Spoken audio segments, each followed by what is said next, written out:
Welcome, trophy hunters, to my 2025 tier list. And yes, no one has ever done a tier list before, especially in the realm of ranking the platinums they've earned.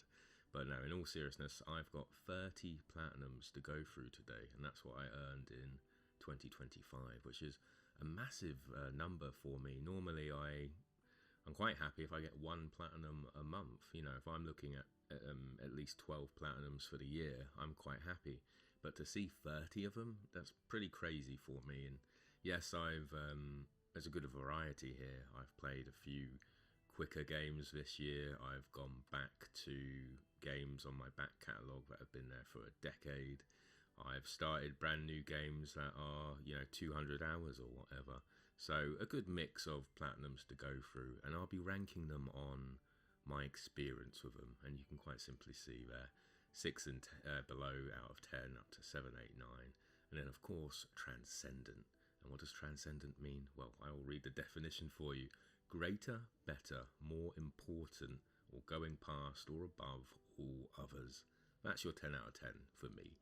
Transcendent. So there'll be a few here that achieve that legendary status.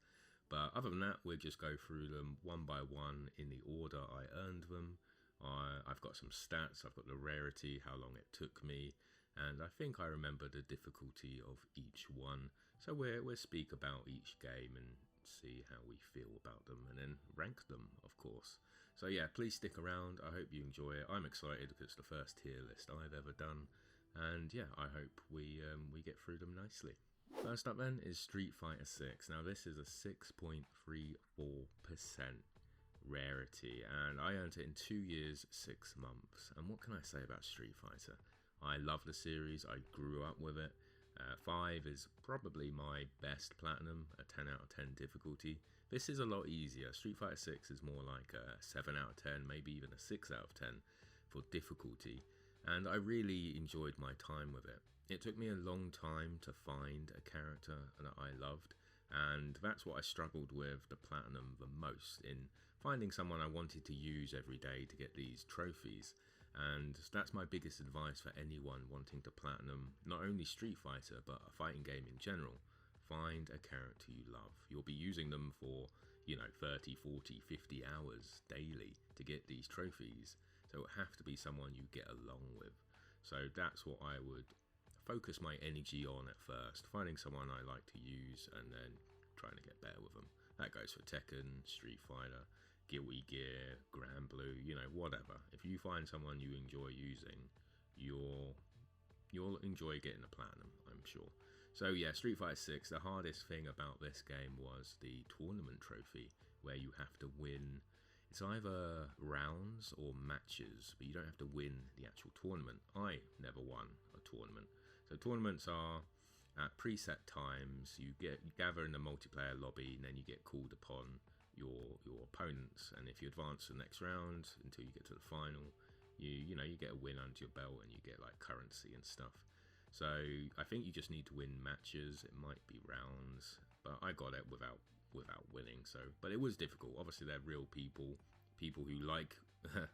You're either against people who love winning tournaments, or you're against people who are trophy hunters. So it's a very competitive natured trophy, but I really enjoyed it. So based on that, I'm gonna start strong with 9 out of 10. I think I really enjoyed the platinum, and I wholly recommend it to anyone who wants to play Street Fighter. Next up then, we've got Marvel Rivals, with a very nice updated picture. Looks nothing like Marvel Rivals, but that is Gambit and Rogue, the newest characters who I've not used yet.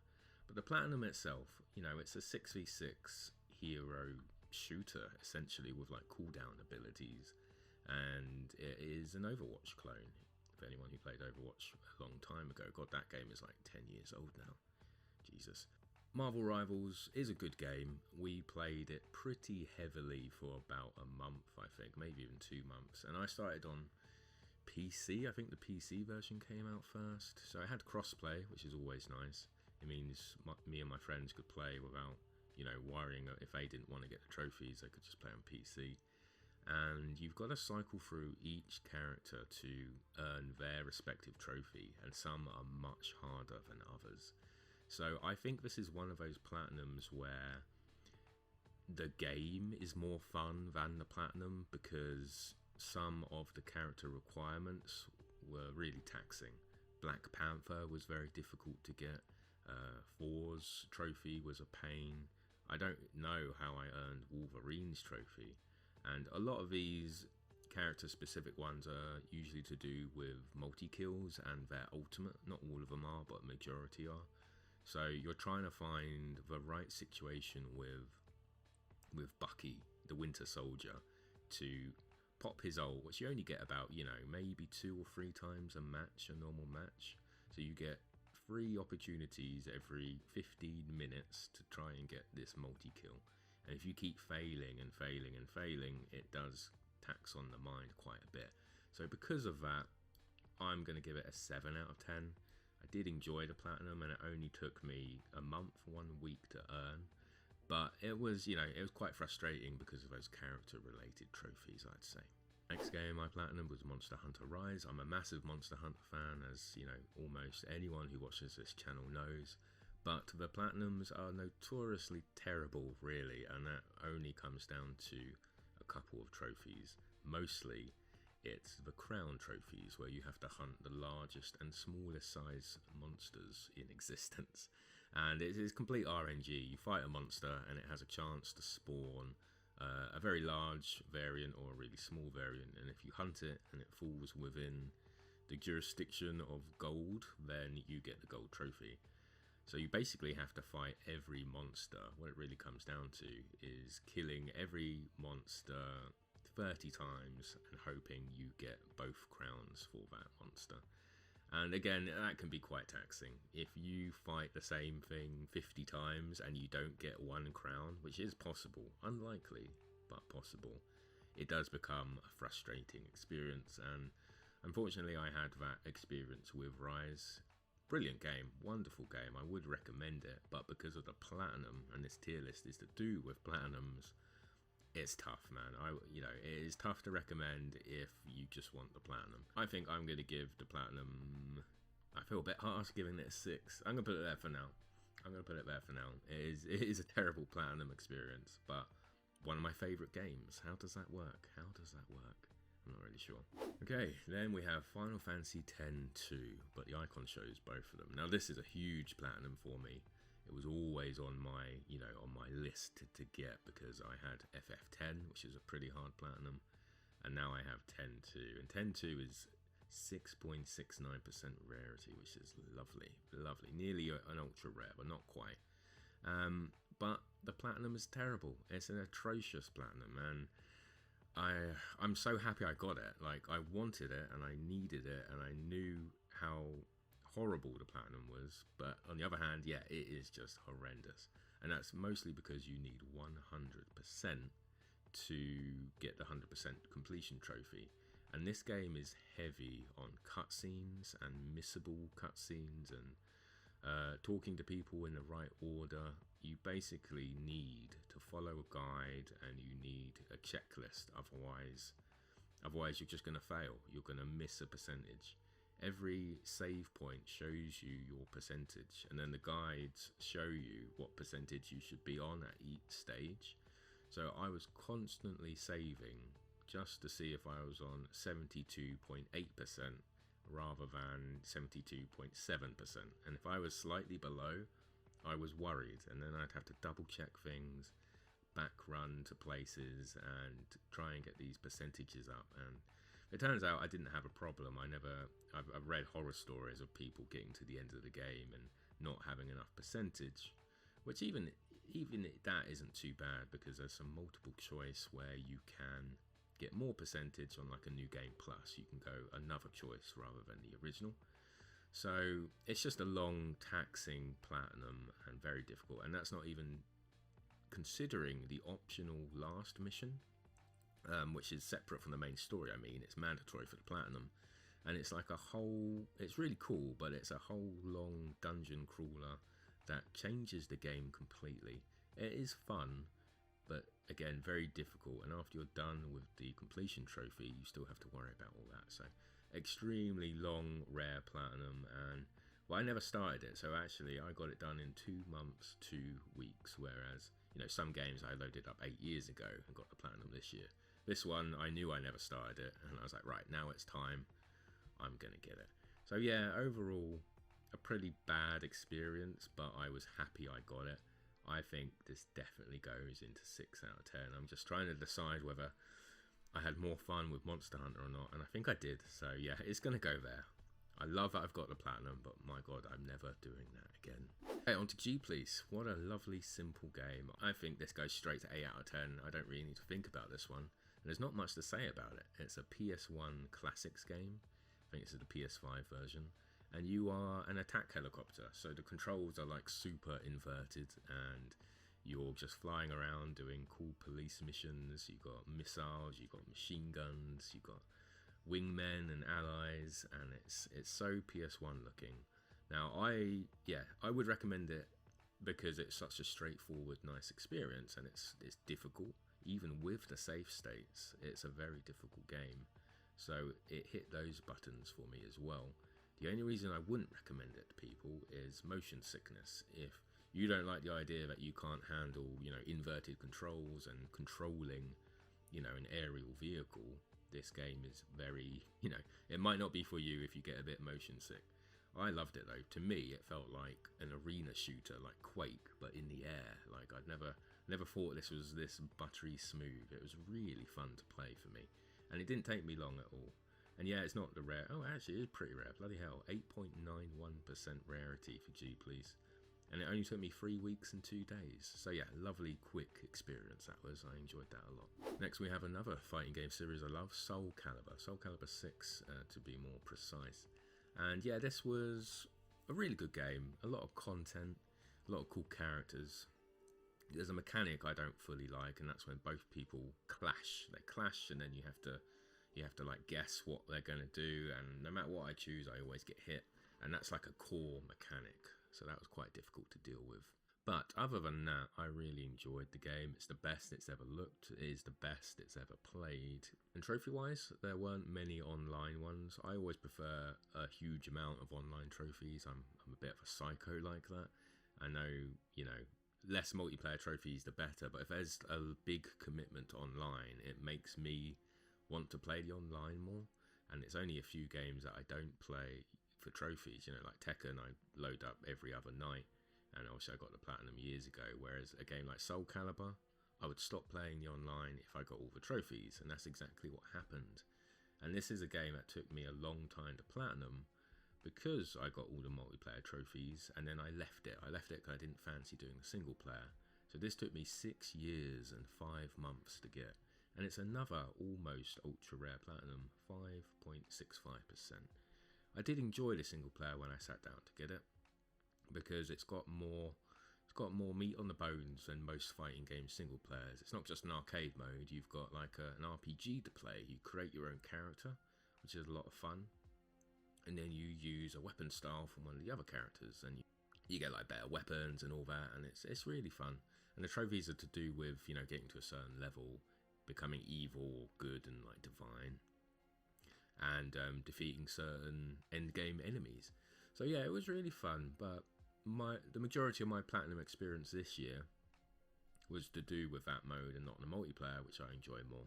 So I'm going to put it on a low 7 out of 10. I think that's pretty fair for Soul Calibur. Okay, we're on to Tomb Raider 2013, which is another game that took me a long time to get the platinum. Nearly a decade. My god, 9 years, 11 months this game took me to get. And that's because of one trophy, really. The multiplayer one, where you have to get to level 60, which takes a hell of a long time. And it's a bit of a tacked on multiplayer. And obviously this was inspired by Uncharted, which is hilarious because, without Tomb Raider, there wouldn't be an Uncharted. And then Uncharted got popular, so they made Tomb Raider like it. It's a massive like circle of repetitiveness that just keeps happening. But yeah, regardless, I really enjoyed Tomb Raider. Really enjoyed it. And that's mostly because I didn't have much of the multiplayer self-boosting to do this year. I obviously did most of it a few years ago, or 9 years ago, judging by the time it took to platinum, which means I got to fully focus on all the single player stuff. And the single player in this game, I absolutely love, and especially the trophies, which asks you to find all the collectibles, all the GPSs, all the optional tombs, and that is very in quotation marks. I'm not even sure why this game is called Tomb Raider, but it is just a really good game. The island is a fantastic setting. They could have called it Island Raider. It probably would have been more relevant. I still really enjoyed the game, and the shooting's fun, the characters are cool, the graphics look nice on the PS4. It's got that kind of like PS3 to PS4 sheen to it. It's hard to explain, but it looks nice, very nice indeed. So because of all that, I think I'm going to give it a 9 out of 10. Now, I expect it to be on the low end of 9 out of 10, and if the multiplayer is involved, this would go down quite a bit. But because I've done the majority of that this year, this is my memory of it for 2025, and that is the fantastic single player that I enjoyed. So yeah, 9 out of 10, that gets for sure. Onto id Software's Doom 1 and Doom 2. Yeah, when you look at the platinum, it literally says Doom + Doom 2, which is, I'm not sure there's another platinum name like that. Really good games, classic. I grew up with them, both of them on the SNES, and I can't say enough good things about them. But platinum-wise, this is the best experience to playing these older games.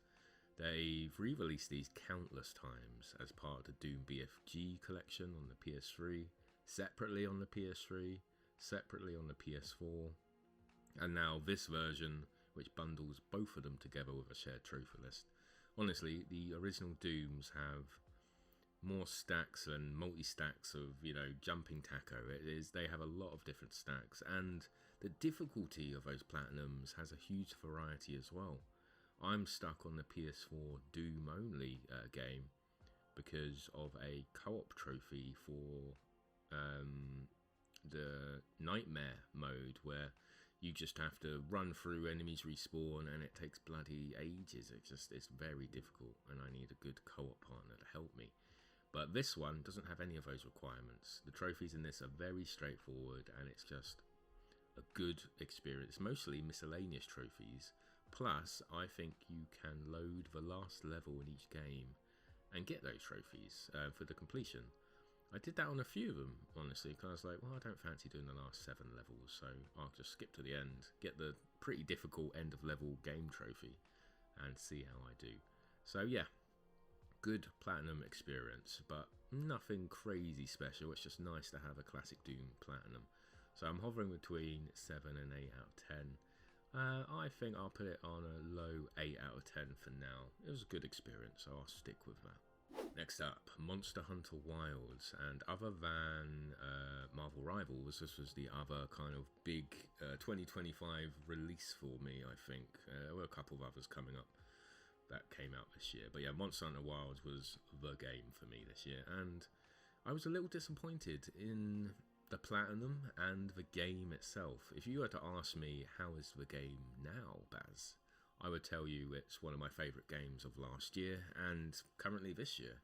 Because of the updates they've done, they've added several DLC monsters, and that's unfair. They're not DLC because you don't pay for them, you don't download them. They're just part of the game now.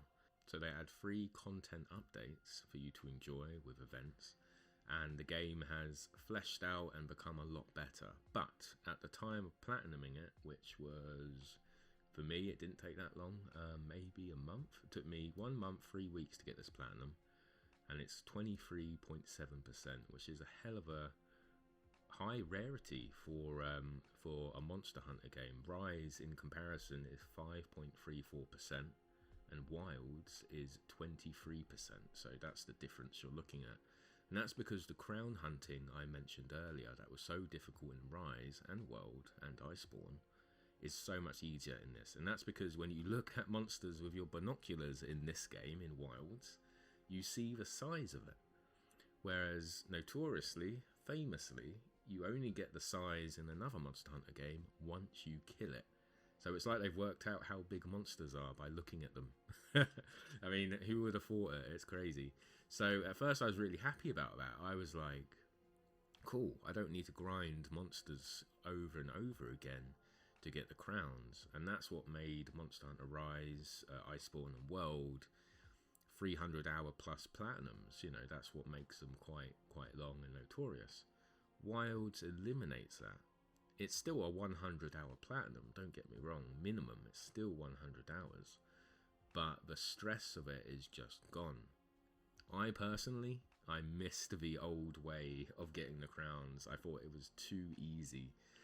So, I know, I can't have it both ways. I complain and I give Rise a 6 out of 10 because of the RNG, and then Wilds comes along and I miss the RNG. There's no pleasing me. There really isn't. I'm gonna give it 8 out of 10. It is a good platinum experience. It's more streamlined than ever, which is fantastic. As a fan of the series, though, I'm a bit concerned about that. You know, how far is too far with quality of life? There's lots of conversation to be had here, from older Monster Hunter fans to current ones to brand new ones. But I think as a brand new experience, and you know, when you put all the platinums in a row, this is probably the most fun platinum to get out the whole series, barring the RPG stories games, which I haven't played yet, which I do own. I got them in the Christmas sale, so I'm really happy about them. But yeah, it's the shortest Monster Hunter platinum. It's the easiest Monster Hunter platinum. That concerns me for some reason, but it's still 8 out of 10. I hope at least half of that makes sense. Alright, moving on. Jedi Power Battles, an old PS1 game that, yeah, that is janky as hell. I've got it somewhere. I'm going to go get it. I got it. I found it. Here it is. Oh, yes. Now, this is one of the worst quality PS1 games I have. The box is absolutely destroyed, but, you know, beggars can't be choosers, can they? That's what I'm saying. So yeah, I grew up with this game. I loved it. It was one of my favourite kind of co-op games. It's not split screen. It's like 2 players on the same screen. Wonderful, wonderful game. And when I replayed it, all of those good feelings went out the window. It is a janky, broken action game, but it's so endearing. I'm really in 2 minds about it. I also encountered a bug where one of the trophies was bugged for the story completion on one of the difficulties, and so I played the whole game on like the hardest difficulty, and the trophy didn't pop, and we had to wait for an update. They did update it. I did get the platinum, as it's on this list, but yeah, that definitely happened. Still, it didn't really sully the experience for me. I enjoyed playing it, but it was kind of like acknowledging, God, I enjoyed this back then because it was so janky. It's still fun to unlock all the moves, and the boss fights are iconic. It's just, it was a good experience playing it again, but I don't know, man. If you play it, you've got to be in the right frame of mind for some early PS1 kind of jank, but I don't know. It's that low 7 out of 10. It wasn't a bad experience. I had a smile on my face the whole time, all the voice lines and the music and the sounds. But as a platinum, it's quite rough because of the difficulty trophies. It's a very difficult game. It is a very difficult game. Saying that though, 45% rarity. I don't know why that's so high. Maybe it's a lot easier than I think. But yeah, 7 out of 10 I think is fair on my list. Next up, got Blaze Blue Central Fiction, which is a anime fighting game. And I took 6 years, 7 months to earn this. And this is the first ultra rare on the list, 3.04%. So there it is. I think I earned 1 trophy a long time ago and then went back to it fully this year. So this for me was full of self-boosting, and as I was playing it, I boosted a lot with other people as well because they noticed I was playing it. I think that's from like you guys seeing my YouTube, checking my profile and seeing what I'm playing recently. I got quite a few messages to help some people out there. But I liked it. I always liked Blaze Blue, and this I think is one of the easier platinums in the series. It was difficult. You've got a very tough single player mode where you've got to level up. The hardest trophy though was like it's like a speedrun mode, and when you get hit, you lose time, and when you hit, you gain time, and it was very difficult. I found a new main. I can't remember what it's called. This is one of those games where I love the series, but if you were to say, name 5 characters right now off the top of your head, I I'll probably be able to name 3, and one of them is Noel Vermillion. He's like one of my favourites. But Azrael I started using. He's a big dude. I really enjoyed his combos, which helped me with the combo trials in this game, which are also very difficult. So it was kind of a cool learning experience, because I'm not very good at these anime fighting games. I'm better at 3D, I'm better at Tekken, and I'm better at Street Fighter in general. They all feel different. All these fighting games feel different.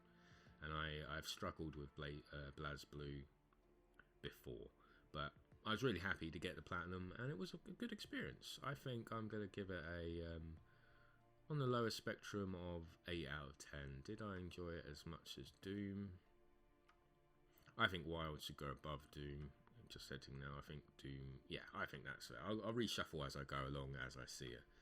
But yeah, I think that sits quite neatly there. I would recommend it. It's definitely one of the harder fighting game platinums on this list, at least, compared to Street Fighter and some of the others coming up. But yeah, 8 out of 10 is fair. Another 45% rarity platinum, Vampire Survivors. Now, I love the game. I think it's really fun. But the platinum, I can't remember one defining thing about the platinum. So I'm going to put it on a mid 6 out of 10 and below, because yeah, the game is brilliant, addictive, but I felt like I wasn't, even though I wanted the platinum, I wasn't playing it for trophies. Every run I was like, well, I'll get this one trophy, and then 7 other trophies would pop, and I was like, well, what the hell was that for? And going through all the clips, I've got 10 videos and they're exactly the same 30 seconds. So that means one action or one playthrough popped 10 trophies at a time at the end of the game. And it was quite difficult for me to track. I still don't know what I'm doing for like the 100%. It has an insane amount of trophies as well, DLC wise, and I can see why this is popular with people who are into trophy streaks, you know, keeping a trophy streak alive, because this game has over 300 that are very easy to get one a day. So I can see why people get along with this. But as a platinum, I just don't remember anything about it. There's no defining moment where I was like, yeah, got that hard trophy out of the way. I remember the end boss, who was really cool. I remember, you know, getting crazy overpowered on some levels. I even bought some of the DLC, like the Probotector DLC was really fun. And I do love the game. Just at platinum, as a platinum even, it wasn't all that to me, so I think I'm going to keep it there, to be honest. And then we have Capcom Fighting Collection, and I kind of feel the same about this, although because it's fighting games and I really enjoyed, you know, the games individually, I think I'm going to put it on a mid 7 out of 10. And it's quite a difficult platinum. It's 13.63%. It took me 7 months, but that's no indication that it's a long platinum. I just left it for quite a bit. And this game has, you know, I'm going to say off the top of my head, 10 games in the collection. Most of them are different versions of Darkstalkers.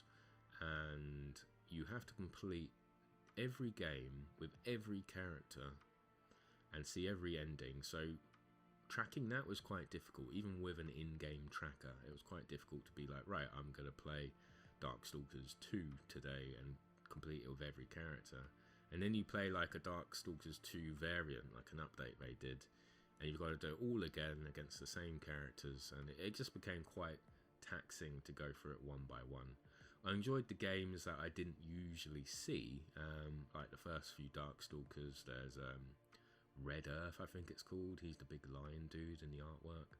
And a Cyberbots game, which is a mecha fighting game, which is really unique, that I never played when I was younger. So there were some cool games in this that I hadn't usually seen. I hardly did anything online. I don't think there's any online trophies, which is a shame. But as a collection, really cool, seeing all the artwork, experiencing all the old games together. But as a platinum, not fully sold on the experience. As a collection, brilliant. As a platinum, 7 out of 10, on a bit of a low side, I'd say. Okay, we got this in May. I remember Battlefield 1, 6.35%, and that took me 8 years, 7 months. So again, another game that took me nearly a decade that I returned to and got the platinum. Battlefield 1 is brilliant. What a game it is. The graphics are still insane today, and this came out in 2016, I want to say, and if you load it up, they will impress the hell out of you. There's some games that still don't look as good as Battlefield 1. I think we were a bit too harsh on it when it was released. I remember being a bit disappointed about like the scope of the multiplayer, but really, it's really good. Now, I got all the multiplayer trophies on release, so that would have been 8 years ago quite easily. So when I returned to it last year, I only had the single player to do, and it surprised me. I played a bit of it way back when, but I never sat down to get all the collectibles and to do the misc trophies. I really like the short stories in Battlefield 1. You have about, I don't know, 6 or 7 shorter 3-episode little mini campaigns, and they were all quite impactful and well voice acted, cool cutscenes, nice little stories. It was enjoyable. Didn't have a massive impact on me because I play Battlefield for the multiplayer, so it very much felt to me I'm doing this for the platinum, which is fine, you know, that's the end game, isn't it? So based on that, I'm going to give it a high 7 out of 10, I think. I think it'll go in the place of Marvel Rivals and knock the others down. So yeah, it was good. I recommend it, but if you were going for it from scratch, which is very possible, you'd have to play on maybe a little less populated servers and get the multiplayer trophies out the way as well. But the single player was beautiful. Okay, moving on. Grand Blue Versus, another fighting game, and yeah, this could be Blaze Blue for all I know. Similar kind of fighting game. They're both anime fighters, but Grand Blue Fantasy, it obviously has more fantasy aesthetic, and it's just really good looking, a really cool looking game.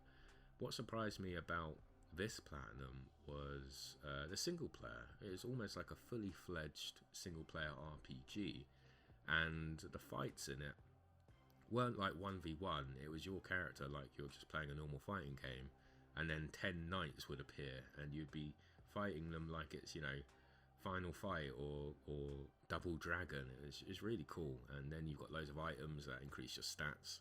So I enjoyed the single player a lot, even with a gambling trophy.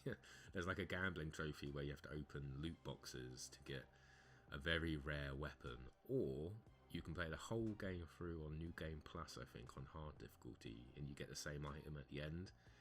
But I'm pretty sure I saved scummed and opened 50 loot boxes at a time to get like this 1% rarity weapon, and would just keep reloading and reloading. I remember doing that for hours. Funnily enough, not a bad experience, quite funny. So based on that, again, I think this is a high 7 out of 10 for me. I would recommend it. It is quite difficult, but it was fun to use all the characters. I found a character I really like called Ferry, and she's like a magical whip girl who I seem to get along with a lot. I'm thinking of Soul Calibur and Underbirth. I like the whip characters, they're just cool. I think I'm going to put this... I enjoyed it more than... Did I enjoy it more than Soul Calibur? I think it goes here. I think it goes there. A kind of nice mid 7 out of 10. I like the fighting game. I like the story.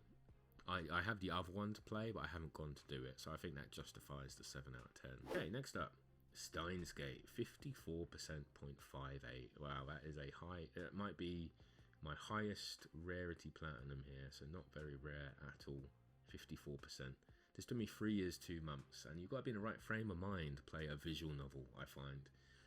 Yes, they are games. I'm not going to say they're not really gamers, but you know what I mean. They're not as interactive as, you know, a third-person shooter or an RPG. You are basically reading a story. It's like the old choose-your-own-adventure storybooks for anyone literally born in the 90s or 80s, Jesus. But I really enjoyed this one, and it was a nice breath of fresh air after, on the trot, I had Battlefield, Grand Blue, and another fighting game, Vampire Survivors, Blaze Blue, Jedi. You know, I fancied a change, a bit more of a chill out, and I was really pleasantly surprised by Steins Gate. I think it quite happily sits on an 8 out of 10. because I love the story. And this is like a side story to the main story. I'd always recommend you play the original Steins Gate anyway, and Steins Gate 0. But this game, Darling's Embrace, is like a non-canon side spin-off. That's what it is. But it reinforces the characters you might already know if you're familiar with the main characters from the game and the anime.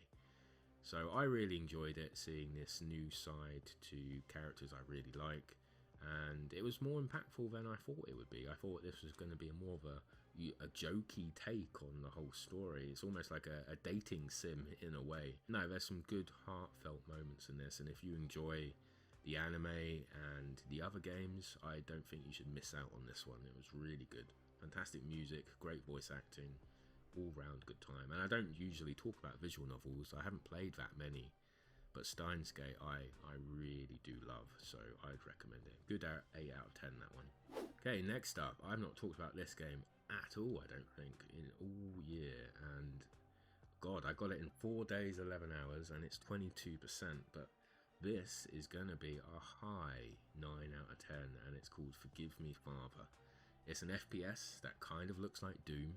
It's got a really cool graphic style. It's like comic booky almost. Awesome music. I'm going to have to find some music and play it over this. But yeah, what a cool game. And you're basically going to a seaside town, and it's you against the hordes of Cthulhu. It is a wonderful game. You get power-ups, different weapons. The only off-putting thing was some graphical issues in one of the levels. The lighting is quite funky, and one level I think made me feel a bit ill. Like it was quite jarring because the whole game is so good other than that bit. But I really enjoyed my playthrough of this. Again, it was like a short, sweet, hits the right spot of what I wanted from it, which was running around killing demons and shooting people with like Tommy guns and upgraded abyssal shotguns. It's really cool. Trophy wise, I think there's 2 characters you need to play it through, and maybe a hard difficulty. I can't really remember because I enjoyed it so much, but I super recommend it. Anyone who likes FPS, especially kind of the older style ones, arena shooters and things, and Doom, this will be right up your alley if you haven't heard of it. Brilliant game, definitely check it out. Okay, next up, Rallycross. Now this one directly influenced by one of the trophy list reviews I did, and you have to forgive me, I can't remember the name of the fella whose driving game fanatic was, but it was the guy of all the driving games, all the racing games, and this was a PS1 classic Rallycross that I got in 19 hours 16 minutes. I did this in one day. I may have slept in between, I can't remember, but this has 19%, and it was just a nice, straightforward racing game. I've not played a racing game for so long. I think I enjoy Crash Team Racing the most, but I don't even have that platinum. That's something I want to get this year in 2026, so you guys will have to hold me to that. Crash Team Racing 2026. But yeah, Rallycross was pretty cool. I enjoyed it on a janky, it's a PS1 game kind of level, you know, not as a racing game, but as a PS1 appreciation era, because I like games like that, like G-Police. That's a lot of the reason why I enjoyed G-Police. It being a rally game, you know, it was cool. It reminded me of those older games I used to play, Gran Turismo 2 and whatever else when I was younger. What was the old rally games? I can't remember, but they were good. I'm gonna put this on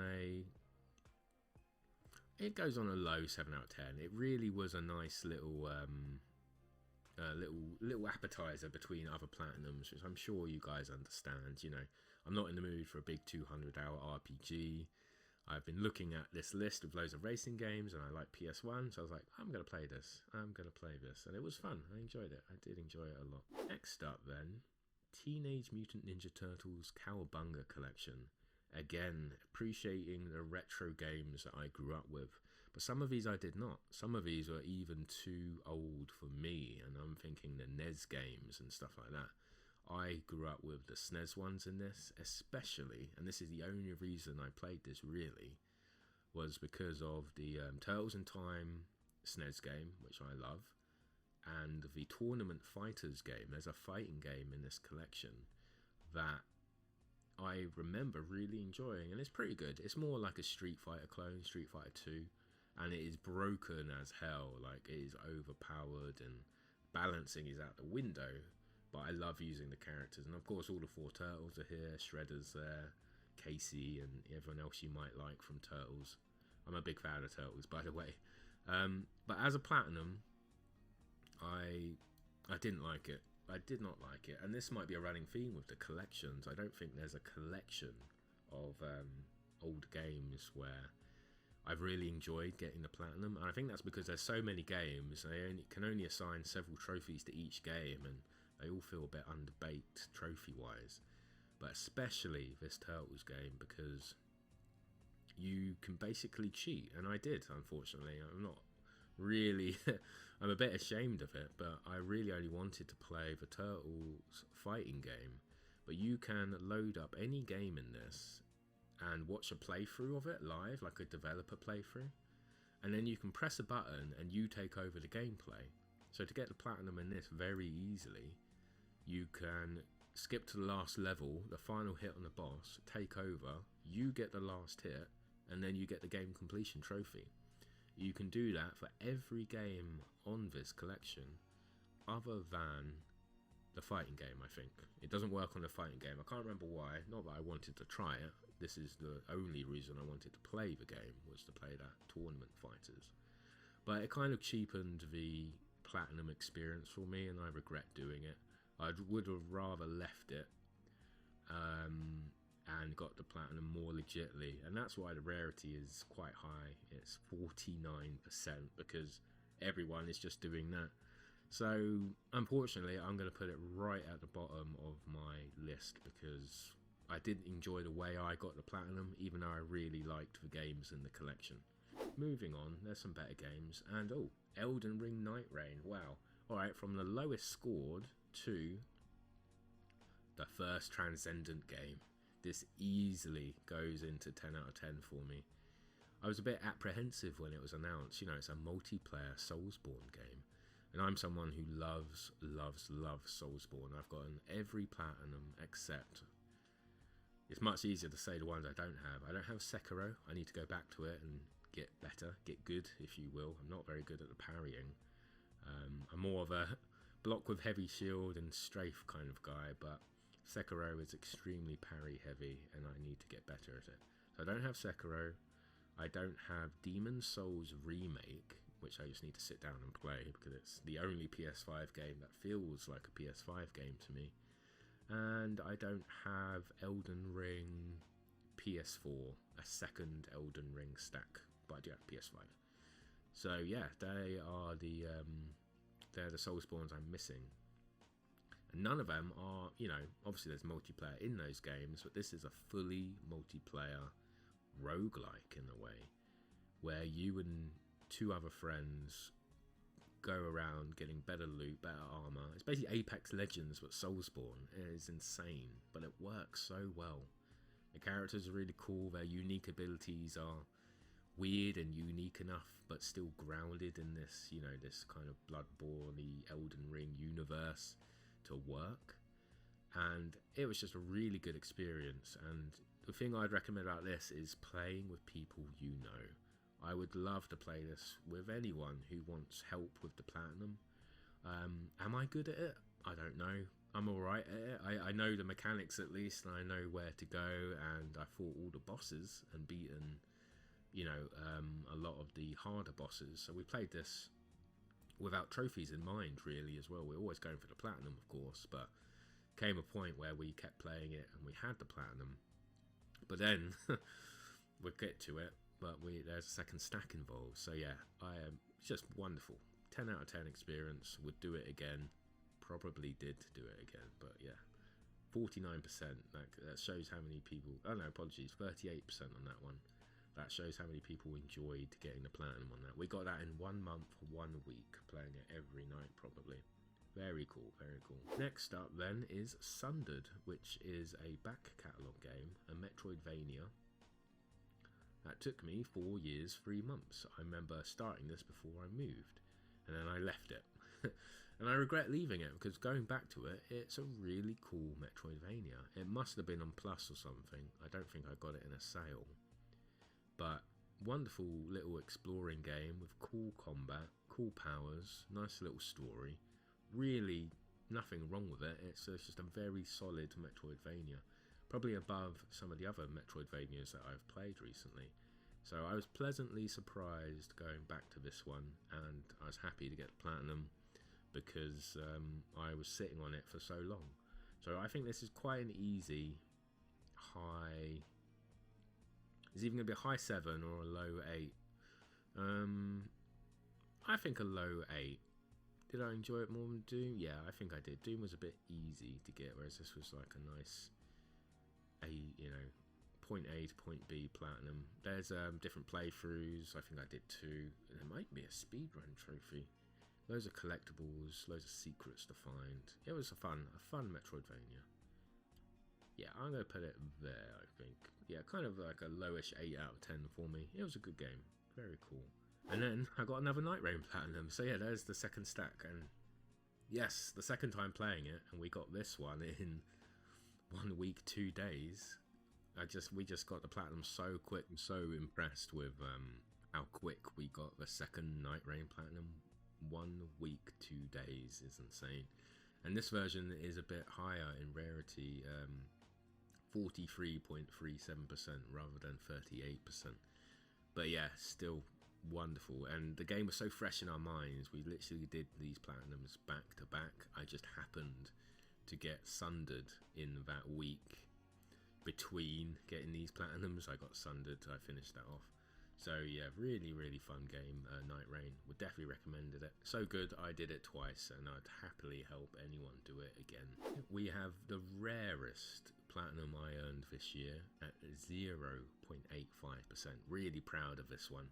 Worms WMD. And there it is. I love Worms games. I think I have... This is my second Worms Platinum, but this is like the real Worms Platinum. The first one is also ultra rare. Maybe even more ultra rare than this, but it's the Battle Royale one. It's like a live Battle Royale, fully multiplayer, and it is a Worms spin on that genre, but it didn't feel very Wormsy, for it to be a real-time Battle Royale, cheapened it a little bit, and it didn't really suit it. Even though it looked cute, the graphics were, passable, they were fine. This is the quintessential Worms game. This is like the height of Worms, so I was really happy to get this this platinum, and I have something to show you that I got for Christmas actually to do with Worms, so I'm just going to grab that. Yeah, Worms Armageddon Special Edition. This has a steelbook, a poster, a coin, loads of cool stuff. I've got loads of cool stories about this game. I actually wanted it for Christmas, but unfortunately I received Worms Armageddon Pinball instead on the PS1. So this was like a full circle moment when I got the correct game. Good memory, that one. I was really upset on the day, but I kept quiet about it. But I'm looking forward to playing that. That'll be a platinum I get this year. So I plan to get quite a few Worms platinums this year. I want to go back to... God, there was a horrendous looking PS4 one that I want to go back to, but... Yeah, WMD, I would say, is the height of Worms, other than maybe Worms Armageddon. So, getting this platinum, there are some self-boosting multiplayer trophies I got, and, those experiences are fine. It's much better to play against real people. I think I half played against real people, half boosted it with myself. The single-player challenges, though, were really fun, and that's where the difficulty is, I would say. You've got to, get gold medals on everything, complete every trophy, every challenge to move on to the next level. Really difficult stuff, and it was just a good experience for me. I think my rarest platinum of last year is going to go on the highest 8 out of 10. I loved going through level by level. It was a really tough challenge, and it felt really Worms, it's just a cool feeling game, and I'm happy, really happy with the end result. So pretty much a win-win on all fronts there. So, next up, another ultra rare. We've got a few ultra rares coming up. We have Battlefield 2042, and this game sucked when it came out. My god, I've never felt so cheated by spending. I think we spent 70 quid on this, and myself and my partner and my friends are massive Battlefield fans. We do play every single one. We almost buy them blindly, but we tried the betas first, just in case, and this beta felt okay. We were like, yeah, it's Battlefield. It feels like Battlefield. Plus, my favourite Battlefield game is 2142, which was a PC-only release. I played the hell out of that game. So that's my favourite one, where it's a bit more futuristic. And this was, obviously, with the naming convention, 2042, I felt like this was going to be like my favourite one a bit more. It just was terrible. The map design, there was no cover. Not balanced, the weapons weren't that great, and we bounced off it. So fast forward a few years, and it's on PlayStation Plus, so everyone has it. They've released new maps, updates, DLC, seasons, all that, and it becomes a better game. It does become a better game. I don't think it's good enough to forgive the sins of its release. It really did feel like I wasted 70 quid on this game. But the end result, there's no denying they improved it. They really did improve the game. And I really enjoyed it in the end. I had the majority of the longer multiplayer trophies to get because there was no single player in this one. This is one of the only Battlefields with no single player option. So it was all about leveling up the vehicles, getting the ribbons, using the guns, the different classes.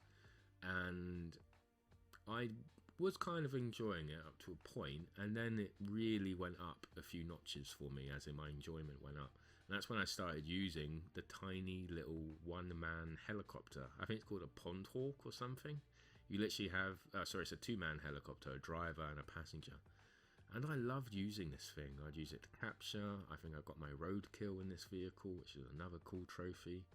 And I just really enjoyed the game when I was focusing on that vehicle. And the maps, I got a new appreciation for the maps, a new appreciation for the weapons. It kind of just went up a lot. I don't forgive it for being so bad and wasting 70 quid at the time of release. I could have waited, it gone on Plus, and had the same amount of enjoyment without wasting my money. So, but there's no denying the Platinum experience was pretty fun for me. So I'm going to put it, I enjoyed it more than Battlefield 1, which is interesting, mostly because it was so multiplayer focused. And when I played Battlefield 1, it was pretty much all single player for me. So I think this goes on a low 8 somewhere. Did I enjoy it more than Blaze Blue? Yes. I want to make a change here as well. I think Wilds goes above G Police. Good experience this, but a short one, whereas Wilds was like an appreciation for one of my favourite games of the year. But yeah, back to 2042. I think that's a good place for it. Kind of chilling out in the middle there with those games either side of it. So yeah, another ultra rare platinum there. That was fun to get. 3 years, 9 months that took me. Well, this one is huge for me. PUBG, Player Unknown Battlegrounds. So I made a video, I'm never getting these platinums, and one of the main focuses was PUBG. All the comments were like, shut up Barry, you can get that. Be quiet mode, you can get that, don't worry about it, it's easy. So I was like, whatever. And I was just playing it, and I've never felt so good getting a single trophy, because this was a game that was notoriously bugged. It was screwed. They kept updating it, the trophies never worked. I was one of the main antagonists on like the PUBG forums, asking for trophy fixes every day. I remember I would be on lunch, I'd go to Burger King, I'd get the chili cheesy bites, I'd sit down and I'd log on to the PUBG forums at lunch, and I would just troll the hell out of everyone. I'd be like, you gotta fix these, man. And I was like God, the community manager must have hated me. I'm pretty sure they changed the forums to be ticket only, mainly because I was making new posts every day. And if they banned me or timed me out, I'd just make a new account. So I am sorry about that, but I just wanted the trophies to be fixed, man. And they never did, And why I was so apprehensive about loading this back up was I just wanted to play the game. I had no choice, just to play the game and wait for a trophy to pop, not knowing when it was going to pop. Like 1,000 kills, for example. I can't remember what the first trophy that re-popped for me was. It might have been road kills or something, but once I hit that, I was like, right, I know trophies work now. I know they work. And once I had that knowledge, it gave me the motivation to just continue. Absolutely. I played it every night to get that platinum. And I was pretty nervous that, okay, those trophies worked, but what about this one? Maybe this one is bugged. But it turned out, once that first trophy re-popped, all of them started coming at the right time, which was really great. And the reason this was so prominent, why I wanted it so much, is because they shut it down in November. So I had like a month to get these trophies. So imagine me spending all that effort and not reaching the goal of the platinum. I would have been gutted. And unfortunately, it wasn't fun to get the platinum either, because by the time, you know, at the end of its life cycle there in November, or maybe I got this in October, mostly was bots in the lobbies. I would say 70% of players were bots. So I had to, you know, kill bots, run over bots. It wasn't really until the top 10 you were against real players. So it become like exhilarating then. You'd be in, you know, tense situations. But mostly it was fighting bots and wondering whether the trophies were going to even pop. So because of that, I think the trophy experience goes down to a pretty low, maybe near lowest trophy experience there, because I was so unsure it was going to work. And all the trouble I had with the trophies before, it's not obtainable now. That is forever an ultra rare. So I love the end result. One of the best end results here. One of my best platinums, for sure. But getting that was a nightmare. But thank you to the people who commented and you know, liked that. I'm never getting these platinum videos, because it gave me the motivation that that's actually pretty obtainable. So I appreciate that. That's my PUBG run over. Right, next up, Lies of P. Oh boy. Lies of P. Easily my favourite game of the year. It goes to Transcendent. What a game. I'm so gutted that I missed out on this when it came out. One of my best friends got this and platinumed it within a few months. It was one of his first videos he did on his YouTube, and he got Game of the Year for him, and everyone said it was Game of the Year. I believed it all, of course. I knew it was good. I just didn't quite know how good. And yeah, it's been my favourite platinum experience of the year quite easily. It really is a fantastic game. I played it on the hardest difficulty, but they have since added easier difficulty, so anyone can play it regardless of skill level. And I think it's still challenging, even on an easier difficulty, because I think I went down to the lowest difficulty on like a second playthrough. Once I completed the game and I just needed to get a couple of the collectibles at the end, maybe records or whatever, I decided to lower the difficulty and just see what it was like. And it was still pretty hard. But yeah, I loved this game. The music is in my Spotify still. I listen to it almost daily. The combat, the parrying, everything, the vibe of it, it's nearly on par with Bloodborne. It is brilliant.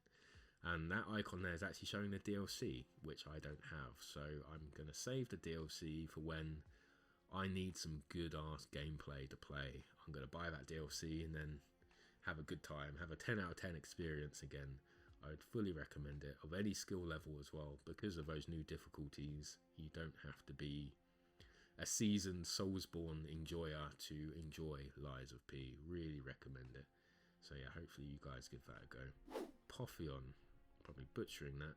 This is a Metroidvania with an interesting art style. It all looks like, you know, a Greek scripture. And again, pleasantly surprised by this Metroidvania that I left for a long time. Now this is another interesting stat. This took me 10 years, 5 months to get the platinum.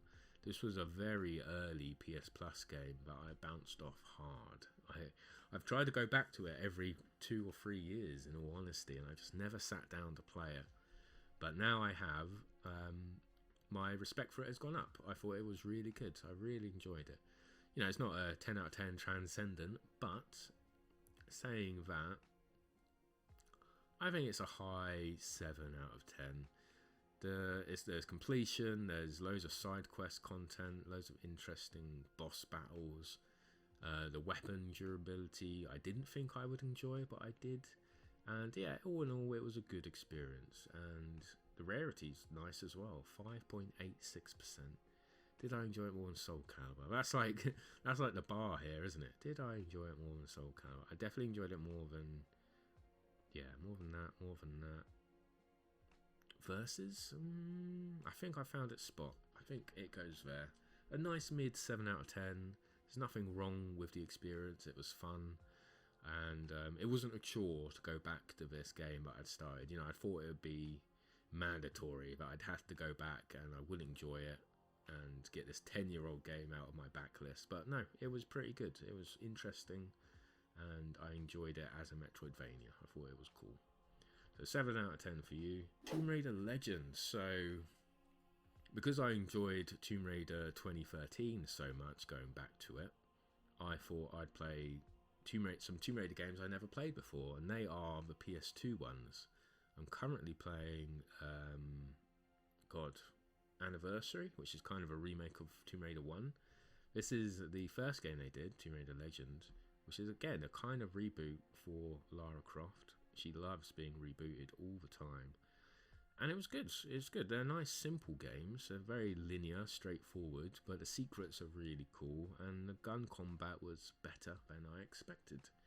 So I think I'm going to give this a nice higher 7 out of 10. It was good, cool getting all the collectibles, nice seeing all the cutscenes that I've not seen, and I want to put it just above Battlefield there. And there's speedruns. I really like the speedruns in this. You have to, you know, absolutely beeline it. Now, this version did have the save states, so if I did mess up, it was a bit easier for me to save state and then load it back up again. So I like having that option.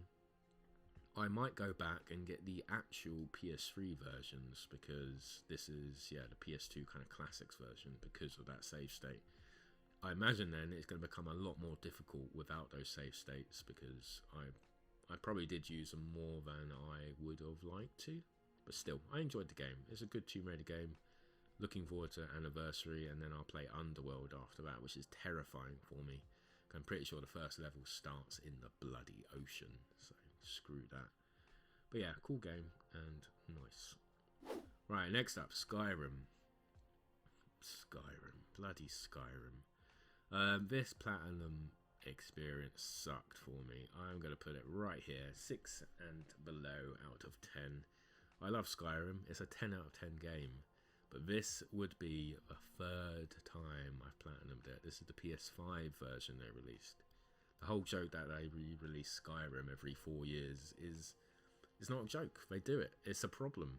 And I hate I hate that they're going to do it again. They're definitely going to do a PS6 version. You just know they will. So I left this for a while. This took me 4 years to get this re-release. Jesus.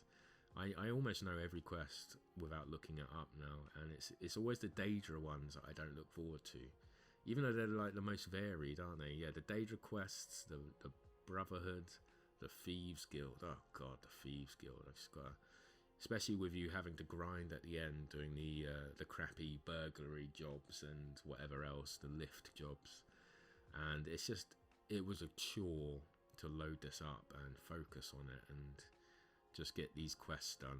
But yeah, don't make any mistake. It's a 10 out of 10 game. I've just platinumed it too much. That's my third Skyrim platinum. So yeah, I regret maybe starting that, but still, it is what it is, and I probably won't play it again. I've got loads of DLC to do, so now I've got to wait.